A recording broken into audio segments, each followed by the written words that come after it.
29 Mayıs 1453 sabahı. İstanbul surlarının önünde binlerce asker son hücum için hazırlanıyordu. Kimi kılıcını sıkıyordu, kimi sessizce dua ediyordu. Kimi belki de içinden aynı cümleyi geçiriyordu. Bugün ya bu şehri fethedeceğiz ya da bu şehrin uğrunda şehadete ereceğiz. Ve bütün bu kalabalığın içinde henüz 21 yaşında bir padişah vardı. II. Mehmet. Ama o sabah tarih onu başka bir isimle hatırlamaya hazırlanıyordu. Fatih. Çünkü onun omuzlarında sadece bir ordunun yükü yoktu. Dedelerinin yarım kalan hayali vardı. Osmanlı'nın asırlık hedefi vardı. Ve yüzyıllardır Müslüman hükümdarların kalbinde yaşayan o müjde vardı. Konstantiniye elbet fethedilecektir. Onu fetheden komutan ne güzel komutan. Onu fetheden ordu ne güzel ordudur. Bu söz sadece dillerde dolaşan bir cümle değildi. Bir hedef olmuştu, bir dua olmuştu, bir yürüyüş olmuştu. Nice hükümdar bu şehrin surlarına bakmıştı. Nice ordu bu kapıların önüne gelmişti. Ama hepsi sonunda aynı gerçekle yüzleşmişti. İstanbul kolay alınacak bir şehir değildi. Hatta birçoklarına göre hiç alınamayacaktı. İşte II. Mehmet'in karşısında duran asıl düşman, insanların zihnine kazınmış o inanıştı.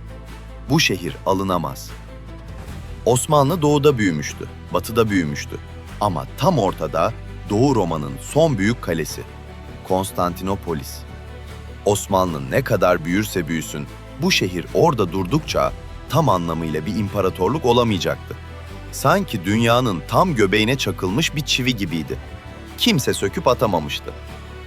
Bir düşünün, karşınızda bir şehir var ama siz o şehre yaklaşamıyorsunuz bile. Önünüzde derin bir hendek. Oradan geçseniz bir dış sur sizi durduruyor. Oradan da geçseniz asıl surlar önünüzde yükseliyor. Katman katman. Her biri bir öncekinden daha kalın. Her biri bir öncekinden daha yüksek. Üstelik 3 taraf deniz. Haliç'in ağzında dev bir zincir.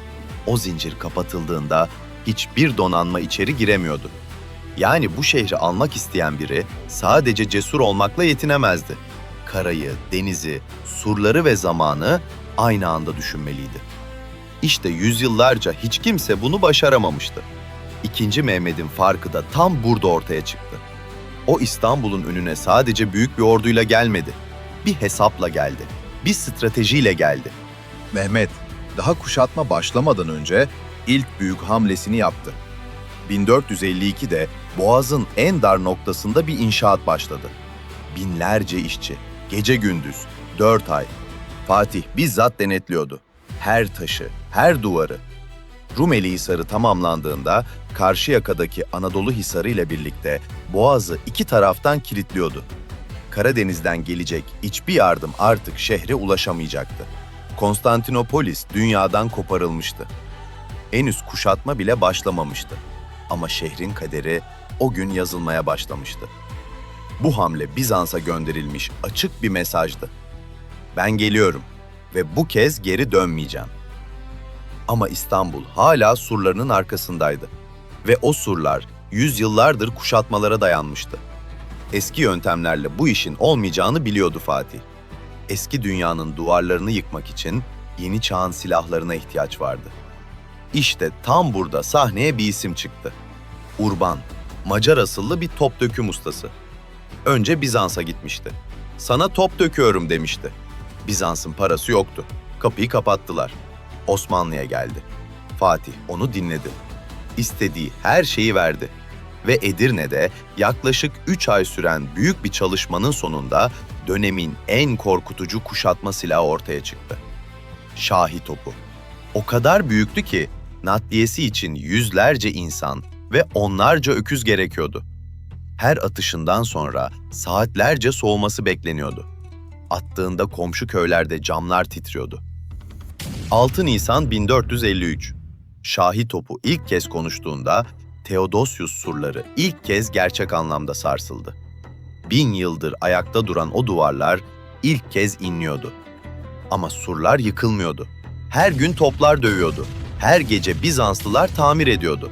Sabah olduğunda surlar yeniden dikilmişti. Günler geçtikçe kuşatma ağırlaştı. Osmanlı ordusunda da yorgunluk başladı. Ve böyle anlarda en tehlikeli şey başlar. Şüphe. Acaba yine mi olmayacak? Acaba bu şehir bir kez daha mı dayanacak? Denizde de iş zordu. Haliç'in ağzındaki dev zincir Osmanlı donanmasını dışarıda tutuyordu. Normalde bu engeli aşmak neredeyse imkansızdı. Ama Fatih'in baktığı yer farklıydı. Bizans denizi kapatmıştı, karayı değil. Eğer gemiler denizden giremiyorsa, karadan girecekti.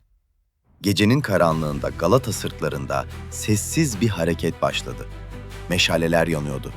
Yüzlerce insan tek kelime etmeden çalışıyordu. Sadece tahta kızakların toprağa sürtünme sesi geliyordu. Sırtlara yağ dökülmüştü. Kızaklar hazırlanmıştı. Ve o gece 70 gemi karadan yürüdü. Tekerleksiz, yelkensiz, sadece insan gücüyle. Tepeden aşağıya kaydırıldı. Sabah olduğunda Bizanslılar surlardan aşağıya baktı ve dondu kaldı. Osmanlı gemileri zincirin içindeydi. Haliç artık açıktı. Bu sadece askeri bir hamle değildi. Bu psikolojik bir darbeydi. Bizans'ın buradan gelemezler dediği yerden gelinmişti. O sabah Konstantinopolis'te bir şey kırıldı. Surlar değil, umut. Şehrin içinde artık kimse yardım gelecek demiyordu. Son Bizans imparatoru 11. Konstantinos.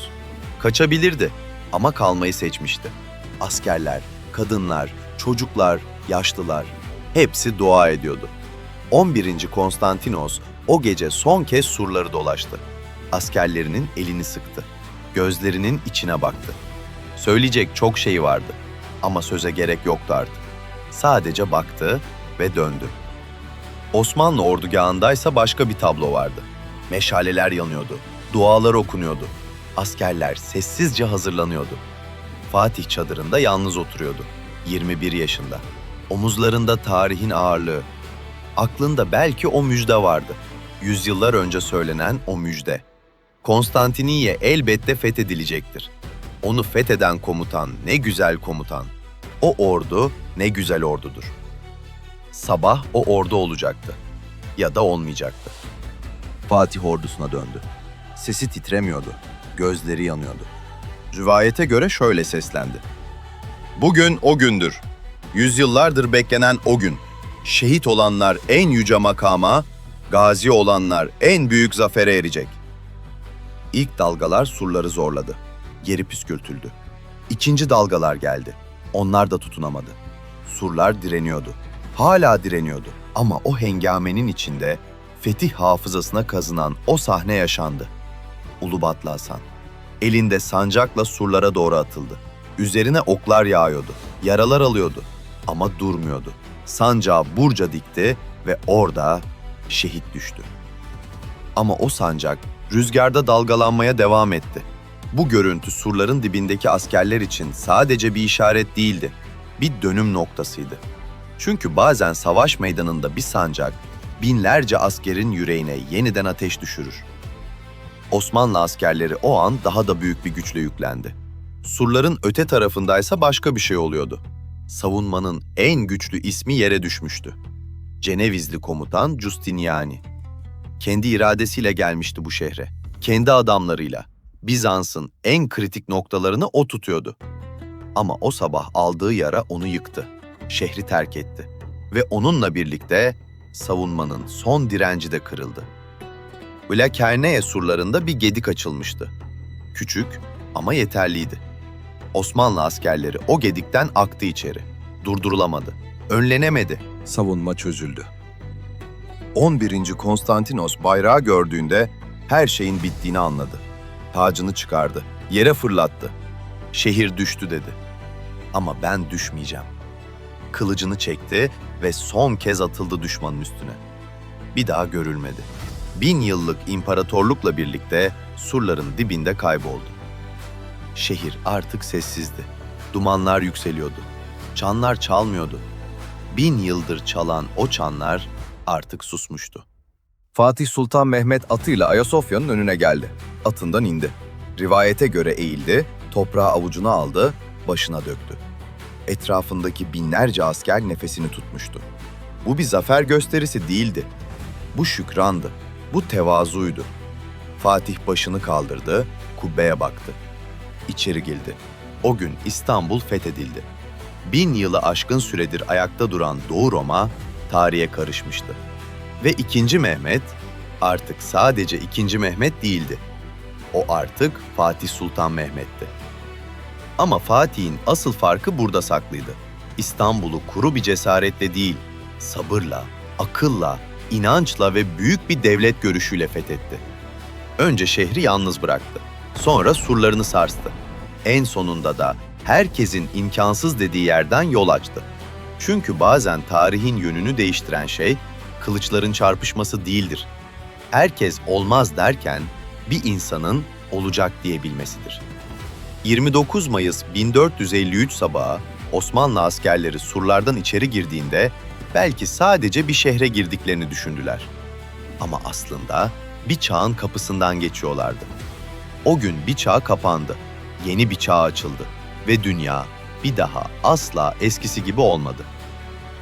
Eğer bu videoyu buraya kadar izlediyseniz tarihle aranız iyidir. Bu fetih hakkında aklınıza takılan ne varsa yorumlara yazın. Beğenmeyi ve abone olmayı unutmayın. Tarihle kalın. Hoşça kalın.